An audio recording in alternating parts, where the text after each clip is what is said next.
bakunzi ba Samuel TV turabaramukije mwiriwe na mwaramutse wese aherereye kuri mikro ni wa mukobwa wanyu Belondi inyuma ya kamera ni Chris. Bon uno munsi rero twaba twagiriwe amahirwe yo kuronka umutumire ariko menga twamusanze iwabo twaba twatembereye umustar umutita akavyorosha benshi baramuzi muri yo.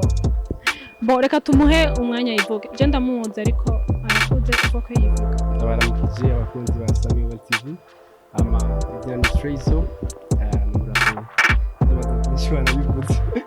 ibindi raza kubimbaza ndaza kubikwisha ya ni Trayzo. Okay ngo numu rapper itwa Trayzo yavuye he amazina Trayzo Okay Trayzo yavuye yavuye ku izina ryanje nitwa Trésor ubundi Trésor rero n'umusumengo no rikuramo Trayzo amanazo uriko uraryumviriza mu bumengo ni ryari ndi nyine Trésor kigazamo nyine uko nyine Trayzo. Okay Trayzo yavukiye he yize he gatoya kuri muzenya geography. Bon Trayzo ni umusore mfite imyaka nashimye kuvugira ngaha umugana umusore akiri muto yize bijyanye na business ubudandaji abahora umuziki ariho na benshi navuga yuko izina rya rap kenshi iryo rya Trayzo yatubwiye ko ari umusore natwe namubaje cyane ko abishike. Bon Trayzo umusore uri mu rukundo aya kwe bo cyende ndiri nyinshi yawe ko naragupropose harambeshe. Trayzo ari single ari single vuba canke ni kuva kera vuba twari vuba. Trayzo akunda abakobwa bameze gute? vuba ameze nkaho. Okay bon Trayzo tugiye ku ndirimbo zawe bon ni mwe mwiyandikira canke barabandikira namwe mukaririmba? Bon nitwe twiyandikira nitwe dukompoza nitwe durondera byose. Kubera ko yahisemo rap sinayihisemo ahubwo niyo yahisemo niwe yamisemo dimo gice navyisanzemo tu wamenye ryari ko gerageza tu kumva beat instrumental bo bitewe n'ibyo birikwamo n'ibyo ukunda amplification y'umuziki n'umusumengo no bigerageza umunsi ndabigerageza cyasanga niko. Okay nabijya uririmba bo nidukunda nikushatse kuvuga uririmba ko dukunda ya nicyo nkunda najya mu makina ibindi byakunda n'ubundi sinabindi cyakunda urizi uririmba no kuba wakunze ikintu uririmbe. Kuri icyo turirimbe gato iyo twumvirize ibyo ukunda twumvirize ibyo Trayzo akunda kuko avuze ko aririmba ibyo akunda. Ndirimba ibyo nkunda kandi indirimbo mfise si yo gusa turirimbe yo indirimbo nyinshi mwana mwiza ukwiye cap real lips baby like lollipop maso yiwe yo yaguma murika nanje nkunda icyo ndipara turacanigira cap aba bayikeneye baje kuri YouTube indirimbo yitwa yo bayikeneye baje kuri YouTube iriko wandika yo gusa utangare ni ye na odds ibiri heze na hash bon Trayzo apart yo kuririmba ni ikindi kintu ni cyangwa umushoboye apart yo kuririmba shaka ibintu byinshi gose sinabivuga byose ndabiheze ariko harimo business gukora business n'ikintu nkunda kandi n'ikintu nize muri university so business nibaza ko havuye umuziki akurikira business akurikira n'ikindi bita graphic design cyane gose gukora ibintu by'ama amalogo amafishe ibintu byose chapisha imashini undi twashoboye byinshi abikeneye muzobure kumwitura bo ntazi kuririmba gusa umustar muri byose. Tukiri ngaho kuri ico umuziki kuri wewe warawutanguye umaze n'igihe ubona ubirimo ubona hari umumaro maze kukugira inyungu uvuze inyungu sinzi ibyo ushatse exactement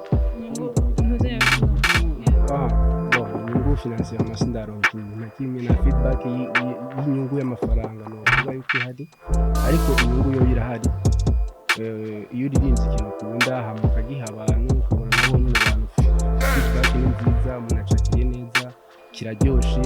kiryoheye abantu nibaza ko ari inyungu ya mbere twokwishimira kuko z'ikintu ubushaka k'umuntu gikoreye acakira neza abarundi bose umuziki twabahaye ngo ni top warabaguye neza nawe urimo ndibaza naje ntari nsanzwe numviriza umuziki umenga waranguye neza hanyuma ninde mu star mu Burundi iyo bakwinspire cyane yatumye ukunda kuririmba novuga rap novuga yuko nabaye inspire pa n'umuntu umwe wenyine gusa n'abantu benshi cyane rwose n'inzu za 2012-13 abaraperi benshi cyane rwose ba Breezy n'abandi ba respectable ni benshi cyane rwose bainspire ubwa mbere twumviriza rap y'abandi bantu y'abatanzania aba-states abantu nyine ari abantu b'abanyamahanga ubwabo ils sont venus avec une touche nziza muri rap bituma abajene muri rap gusoma bainspire. Okay, kubwawe ubona nk'inyuma y'imyaka dufate 15 imyaka ubisigaye nyaruka ubona umuziki uzobugeze kubwawe no uzobugeze imyaka 15 nishabwiye tumuvuga nk'imyaka 2 cyangwa 3 atire ku myaka 3 atire ku myaka 3 nifuza ko mu myaka 3 nzoba mfise abantu ba hafi team novuga ikurikirana hafi ibikorwa byanje inkorera ibintu byose management team inkorera nk'ama clip videos ata stress kandi ya shooting ko bya shooting atera stress shooting ni ya stress cyane gose kuriyumvira ama déplacement y'abantu baje gufasha umva uri stress dukunda so mu myaka 3 nifuza yuko nzoba mfise team yanje nziza inkorera byose yaba gupanga iminsi ya studio iminsi ya shooting promotion ibintu byose ku buryo je nzoba ndi focus gusa kuvuga ni gaje kubasha gukora umuziki amafise abantu banje bazobinkorera bisigaye byose abantu abarundi abandi kazi bo mufise ico mwotera murumva yo ikayifuza mu myaka inyuma y'imyaka 3 ariko nuwo bishobora yorindira iyo myaka yose kuko arashoboye niririmbana turi kumwe na Rap Boy Rap Killer no tuvukana nyanosakanye byagenze gutenyereza nyanosakanye bashika sino next time tuzoza n'ugira kibazo niwe turirimbana no tuvukana byinshi musanzwe muvukana turavukana arankurikira dufitanye byinshi dufitanye imigambi myinshi dufitanye indirimbo nyinshi zizoba ruhura so support nkuko supportinga jewe nawe ni musupporting ni Rap Boy Rap Killer uyu muryango munini muhira bavyakira gute mu ndirimbo mwese cyane gose nkuko wabibonye nawe we ni amahoro n'amahoro n'urukundo ya ibintu bimeze neza cyane nabibonye barashigikirana cyane hama n'igiki wobwira umuntu wese bashaka kugufasha mu gutera imbere kubafasha ndimo mu batuye kuri kumwe na petition yawe n'igiki wobwira umuntu wifuza kubafasha canke guhanura ufise icyahanura icyo dufasha nibaza yuko twese dufise ama réseaux sociaux aho dushyira ibikorwa byacu hari Instagram hari Facebook hari YouTube nibaza ko yofata uburyo afise Instagram ijya kuri Instagram afise Facebook ijya kuri Facebook cyangwa afise YouTube nawe yashaka kujya kuri YouTube nta kabuza akatwandikira ari nk'impanuro bashaka kuduhanura biciye kuri izo réseaux sociaux ari intererano yoza nawe nyine ku réseaux sociaux dusanga inbox tukivugana ko twakorera bon muri vie privée ni icyongereza cyangwa ni ikihe kintu wibuka uba warigeze gukora urugweta aho ndavuga icyo urugweta bien sûr ko abantu nkawe honyine gukora amakosa ndabona umengo arakora gikomeye apart y'udukosa duto gikomeye gose gifite impact yo kuri umuziki wanje cyangwa gusa bisanzwe no mu buzima busanzwe aho ubona si ari mu muziki si ari mu buzima. kice bugenda akana kiza gisi nkubaga ya bosi mbona ikintu gikomeye cyane rwose naba narakoze waradekonye gatoya nadekonye gato nuko nacyo nibuka ya simbona ikintu naba narakoze cyane rwose ndamuhomvira pe wengira yari kwiba peut-être ashobora kuba azi ikintu nyine tunadekonye nkahara mugaje kuri no mwanya siniko ndakwiba peut-être umwanya ndashobora kwiyumva basi ntacyo cyiza nawe ikintu cyiza wishimiye kuko nitabiriye ubutumire bwawe icyo ni ikintu cyiza cyane rwose kandi ntazopfaje gusa urakoze ndaregeta kuba nitabiriye ubutumire bwawe ko ni ibintu byiza kuri jewe ni byiza kuri wowe ni ibintu biduteza imbere twese ni ibintu byiza nakoze uno munsi w'ejo ubuzima bwawe bwose ni cyiza ukoze aha ntarambe rero nkora ibintu byinshi byiza ahubwo nkora ibintu byinshi byiza byinshi byiza gusa icyo uno munsi cyo wacumvise ni uko nitabiriye ubutumwa bwa nashimye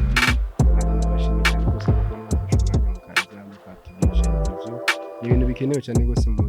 buzima bw'umuziki bw'umunyamuziki papa amainterview ari ikintu ahora bafasha nk'abasa ya visibility bituma umuntu akumenya abafanzi bawe akamenya ubuzima bwawe akamenya ibibazo waciyemo akamenya aho watanga umuziki n'ibintu byinshi cyane rwose naho nawe ukaratubwira ibibazo waba waciyemo kugira urinde ugera aho ugeze ubu ntabwo waba warahashize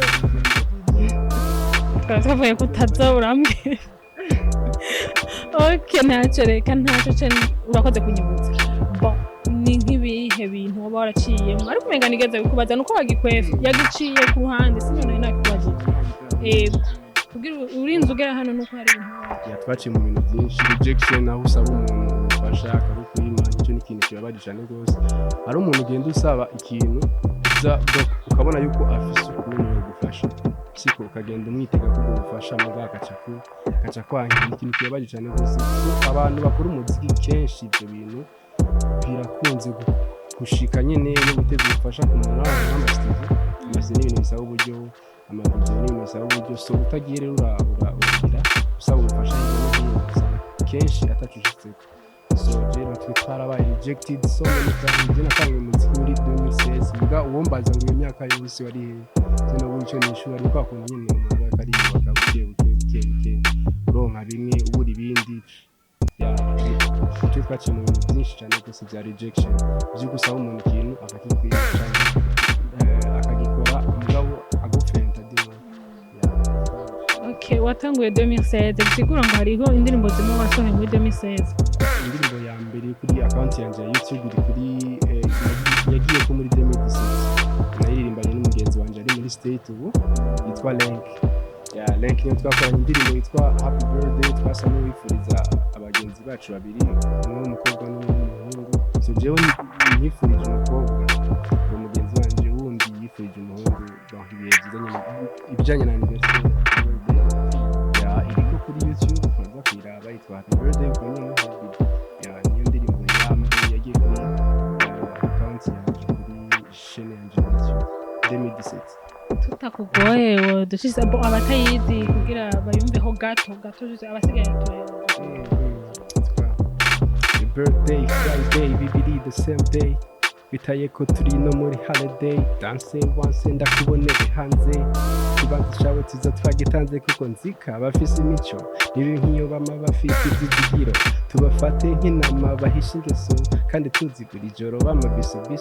haguruka twirukana kabeho muri iyi flow chezoce kumamba hereza flow